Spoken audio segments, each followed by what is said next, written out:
Hello, hello. I'm Pat626, and I am many things.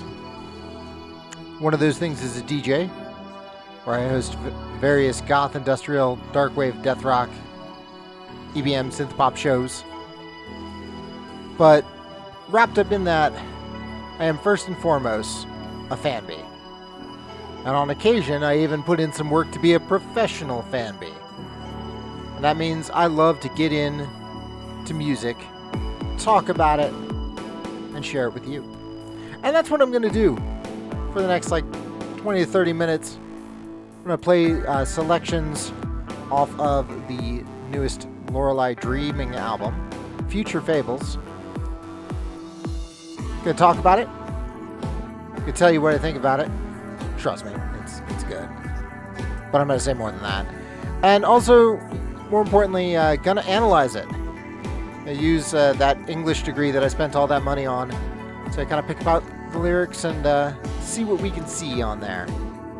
This is mostly unscripted. I have little bits of notes here and there, but otherwise, hope you like rambling. So let's go ahead and get started here.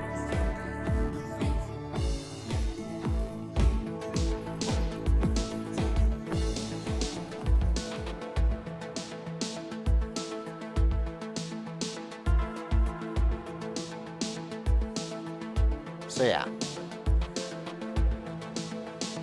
I feel like this album starts off a little bit differently than a lot of the albums that I've reviewed recently. This is kind of a slow burn that eventually becomes a banger. It's very light, and it's also because I review a lot of goth, industrial, and other dark music. Most of the albums that I review on here start off very foreboding. And I feel like this is actually one of the most hopeful songs on the album.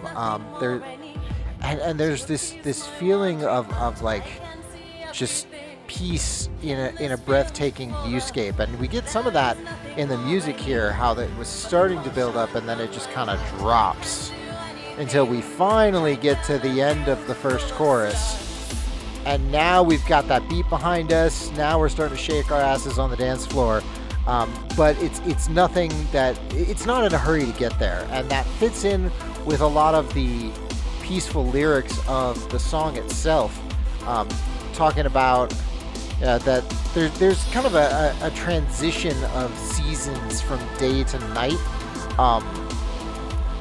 which usually signifies a transition, an ending of something, beginning of a new beginning as well. And there's an idea of day to night and also seasons. And our transition really is that here that I once loved, how fast the knots come undone. So it seems to be like the end of a relationship, probably a loving one. Either warm and comfortable or hot and passionate, one of those pyrotechnic but ultimately doomed relationships. It's hard to tell depending on what summer actually means. Now that summer's ending, it could have been hot and baking, if you know what I mean, real sweaty. But this isn't a song of mourning, I think is the best part of this, is that there's a stranger's fire calling her forward. All right, the narrator is kind of moving of her own volition. There's not really any remorse involved here even, and there's nothing more I need to appease my wandering heart. So yeah, there's this idea of moving forward. She's the wanderer. She's moving on, and so she doesn't really need anything other than this motion of her heart, especially since she's got a field full of stars. And I really like this because this is kind of a play on the usual, light good, dark bad motif. And yeah, that's something that we get in goth music a little bit, but even then it's usually, yes, the darkness, the blackness in my soul. We don't really get the idea that there is something to be said for the light that you find in the darkness. Yeah, because whatever light surrounded her before is gone. But now there's no light pollution preventing her from seeing stars. I don't know if you've ever been in like a field full of stars before, like just an empty field out in starlight. It's incredibly relaxing, but there's also this feeling of like being able to see the vastness, and you can almost go anywhere, do anything. And so there's this great feeling of potential there, which is a fantastic way to start the album. And then we get into some more of the like the sad, dark, cold stuff here with Cold Rain. This song, I really like this because, first of all, we got another mover. Like, a lot of this album is a move and shake 'em album. This album needs to be played in clubs everywhere once, we have clubs everywhere. Listening to this album has really made me regret the rise of the Delta variant, because I just really want to get out into a club and spin so many tracks from this record. But this is one of them. One thing that I really like about this is this part here, this synth aspect there, and then there's this octave measures on the vocals. And it reminds me so much of The Knife. It's like a more industrial, darker Knife, and that's cool because I love The Knife, and I remember first listening to Silent Shout, which was my first experience with them, and like, oh my god, there's nothing like this, and I'm glad that other people are taking inspiration from that and then moving it to new places, and I feel like that's kind of what's going on here in this song. But so it sounds, and it definitely works as your traditional like don't let the bastards get you down kind of song. It's getting colder, but I'm still standing. I love that, and that's a lyric that so many of us could shout out on the dance floor in a very cathartic way. All that matters is I've still got some left in me. All that matters is the storm inside of me. And there's this idea of the storm around the narrator, but also a storm in her, a storm that and the storm that's in her is ultimately going to be stronger, which is pretty fantastic. But there's also there's some aspects of this that are very interesting, because as a trauma survivor, because there's this idea of, okay, but what is the storm? What is the enemy? I've got to move so nobody overtakes me who might be chasing. Is someone chasing her? Because at the very beginning of the song, she said that she has to be the one to slay this, and she's trapped in her game for one. So she's the only one here, and she's trapped in it, but she also wants to be the one who does it. There's this feeling of, having been left alone against the storm, but also making it kind of hard to, like, really trust anything else. The idea of, have to move so nobody overtakes me who might be chasing. Just the idea that she might be being chased. She has to prove she's someone that can break free. Who is she proving it to? Herself, I'm guessing. But something has happened to make this the best option. And so with eyes like diamonds, I'll run down my enemy. Who's the enemy? She feels the gold sun I've seen only in my dreams. So there's definitely this idea that, like, she's fighting, but I don't really get the clue of who she's fighting. I don't even think she knows. I think that the world's her enemy, in the way that, what you wake up one morning and you kind of realize, or when you undergo a traumatic event. Obviously it's not just wake up in the morning, but you undergo a traumatic event and you understand that the world's a lot darker place than you thought it was, and all of a sudden it's hard to really feel safe from anything, and you have to feel constantly on the edge. And that's the feeling that I get from that track, and that's probably my trauma showing, but I really appreciate being able to relate to that, and I doubt I'm the only one. Meanwhile, this track here, immediately, those like clanging, kind of like a cross between a chime and a marimba, immediately makes me feel of something cold here in this song, Miracle. And maybe that's just because I played too much Donkey Kong Country as a child, and especially loved the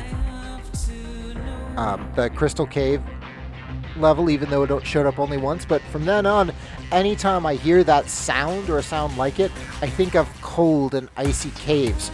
And ironically, I don't think I'm the only one, because there's some frozen metaphors going on in this song. In fact, probably my favorite line here is the idea that every drop of hope is frozen diamond hard. What incredible imagery, because it immediately also makes you think, all right, so why is hope liquid? Why are there drops of hope? And, you know, you think of hope as almost like the lubricant of the engine, the lifeblood of us. And if the lubricant freezes, the engine can't move. And this isn't just frozen, it's frozen diamond hard, which is also kind of drawing up images of, like, you know, this impenetrable armor, which is absolutely going on here, because this song is almost the loss of like of innocence, but also of hope. And a lot of it could be from growing up, but also just, once again, from being burned at the same time. So the basic idea here happening is that you've got the mysteries are only found in her dreams anymore. Don't really find traces of the mysteries from when she was a child, because she put her faith in secret words. And, you know, every door was a mystery. There was fortune behind every door, but now it's only in dreams that she has mysteries, because she's so analytical. She's solved every mystery, and that takes some of the wonder out of the world, and in a way. It at least doesn't come easy anymore. Now you have to reach out to find it. And this idea that I'm looking for a miracle, but my hands are full. You know, not able to reach out for anything because the hands are filled with what? With facts, with traumas, with feelings. It's hard to tell. But the fact that the narrator's heart is open, but the mind is locked and barred, that's a feeling that I wish I couldn't relate to, but I actually absolutely can, because, you know, constantly just kind of picking apart things like I'm doing right now.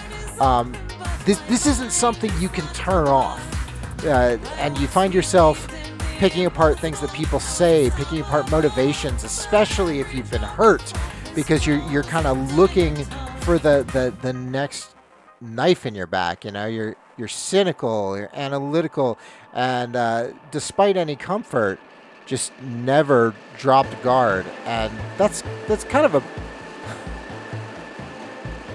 It's wonderful for me that song has such a good dance beat to it, because at least I can get catharsis from it, because otherwise it hurts. Like, that is just something I recognize far too well. And kudos, Lorelei Dreaming, for making it into a cathartic song, but also brutal. Why'd you gotta do that to me? Also, like, Lorelei Dreaming is asking some big questions here in this album. There's a lot of theme of, like, you know, growth, and are we still, you know, should we keep growing? What is involved with growth? And this one here, To Leave This Heaven, kind of this idea of, you know, being in a good place, but stagnating in the good place, and is that a good thing? You know, if you get trapped in heaven, and there is definitely an idea of trapped, because of the line, you know, I can't stay here, but I can't run to seek my freedom. So doesn't there's obviously there's freedom outside of this heaven, but it's also heaven. You don't want to leave it,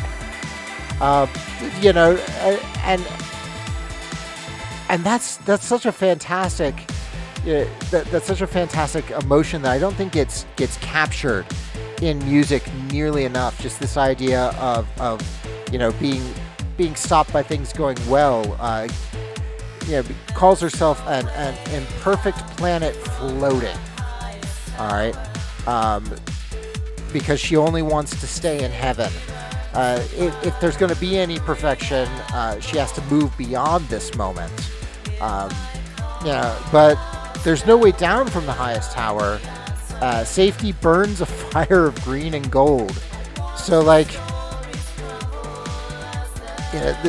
and you can say that there's the warmth of safety, but also almost the idea of moving out of this safety could burn her. And but there's also this feeling of lonesomeness. If I call out now, will I be answered, or watch the stories crumble as they're told? There's a loneliness to this heaven, which is probably part of the reason that there's no growth happening. There's no stagnation now, or there's just stagnation now, is that she needs to reach out, but if she's not answered, this could all just completely fall apart. And that's a terrifying part. That's a terrifying thing to think about, and it kind of, I love the repeating chorus here of, what is aching, what is broken.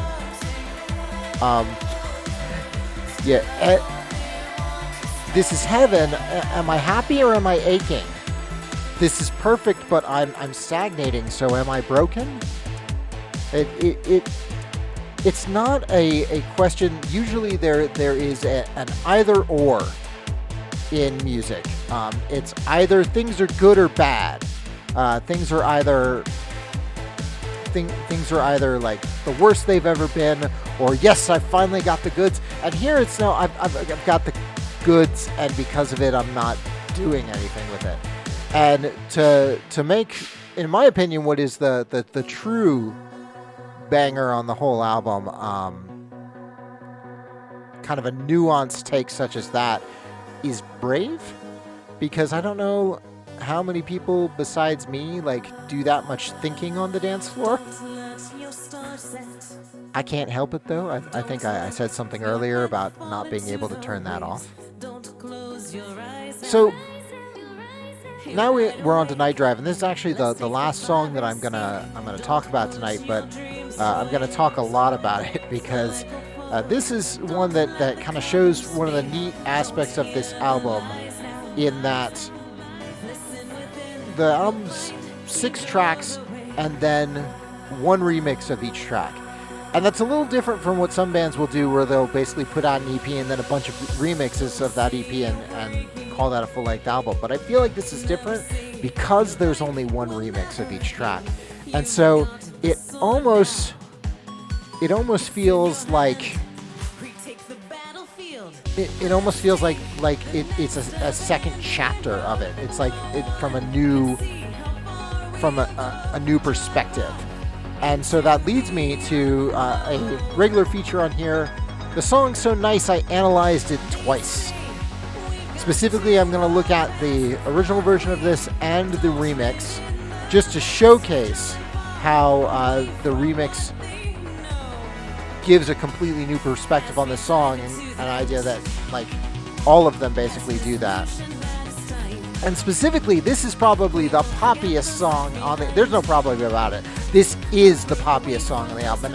And that's brave, by the way, to be putting out this mostly melancholy and otherwise intense industrial and EBM and darkwave, to suddenly just go real straight up,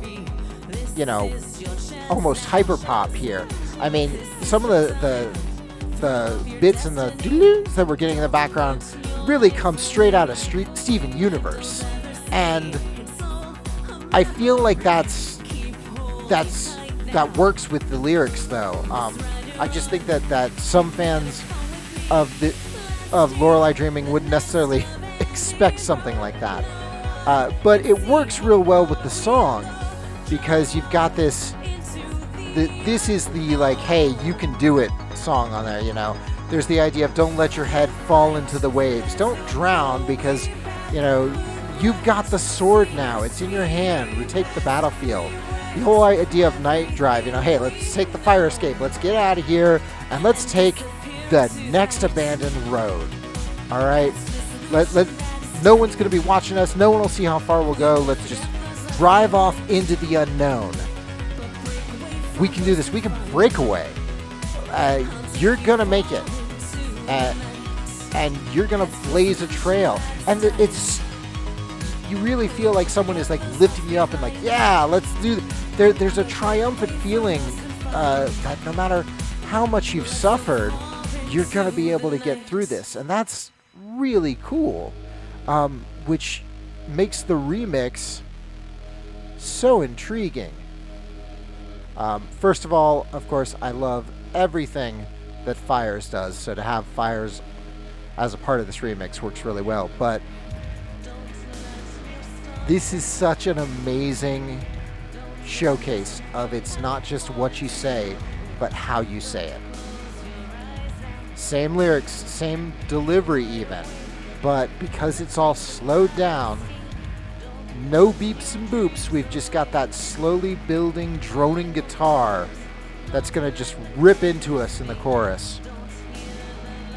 Completely changes how this song hits. Because now there's this feeling that like this person is picking themselves off the ground. Maybe it's just that I've watched far too much Centaur World recently. Okay, all right, no, good point. But I get this feeling that this is almost a callback to the previous song.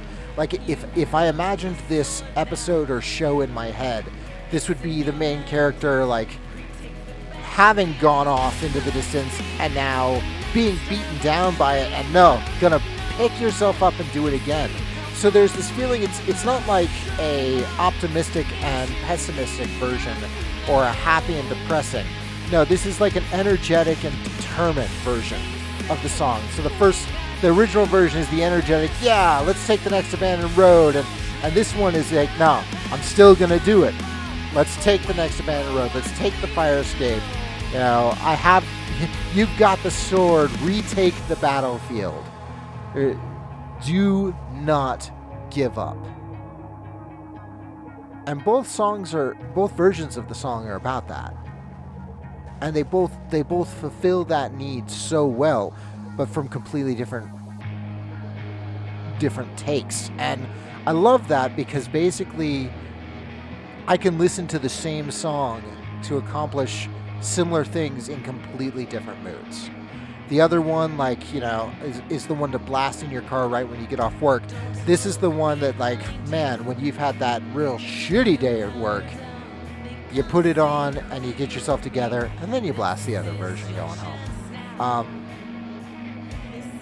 And anytime a band does this sort of thing with remixes, I really appreciate it because, like, it reminds me of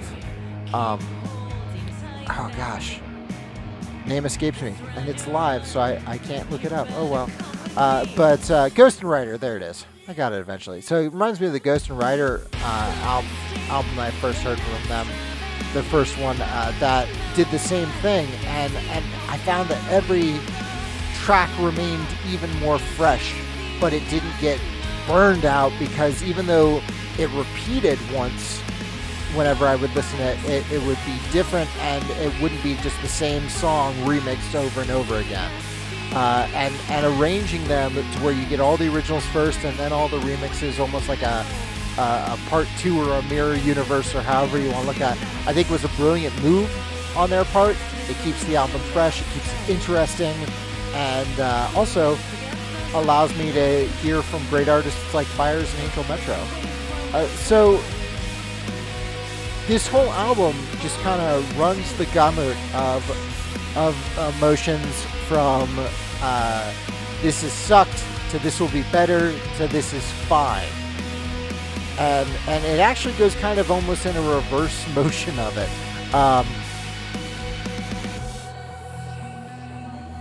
But it works. And listening to it for the past 2 weeks, getting ready for this, I actually found myself just feeling like more emotionally cleansed by the time I was done with any particular listen. And I think that's the kind of albums that we need, especially in a time like this. Ones where, you know, you can get in there, you can feel your feelings, and you walk out clean.